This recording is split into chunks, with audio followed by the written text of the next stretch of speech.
hivers doux consécutifs, ça gèle les ventes de chauffage d'appoint, mais c'est l'exception. L'électroménager se porte bien, à commencer par les appareils de cuisson.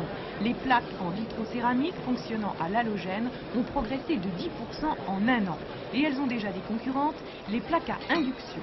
Utilisant un champ magnétique, elles cuisent 2 fois plus vite, tout en restant miraculeusement froides. Seul le récipient est chaud. Environ 8000 francs pour 4 feux. Progression aussi pour le four à micro-ondes, déjà presque un classique. Mais on va peut-être le délaisser pour le polyfour. C'est un four traditionnel électrique ou un micro-ondes dans le même appareil, au choix, 14 000 francs.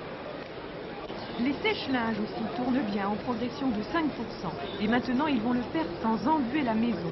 L'eau évacuée tombe dans un tiroir qu'il suffit de vider après chaque séchage.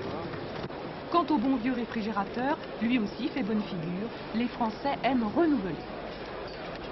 Il s'intéresse aussi bien à des produits déjà très répandus, comme le réfrigérateur, grâce à l'évolution technologique de ce produit, qui permet, bien qu'il y ait un taux d'équipement de 96%, de voir encore des gens qui renouvellent leur matériel, qui n'attendent pas qu'il soit complètement obsolète, pour bénéficier donc de l'évolution technologique. Côté petits appareils, les fers à repasser ont vapeur en poupe, plus 6% en un an, et ils ne s'entartrent plus. Regardez, la réserve d'eau est extérieure au fer. S'il y a du calcaire, c'est donc là qu'il reste, dans le récipient en plastique, 1200 francs. Quant aux gadgets, ils font peau neuve. Cet ouvre-boîte électrique ne coupe pas les couvercles, mais les dessertit. Résultat, les bords ne sont pas coupants et on peut même refermer la boîte. Enfin, voici le sèche-ongles. C'est moins cher qu'un four, mais plus rapide qu'un sèche-linge.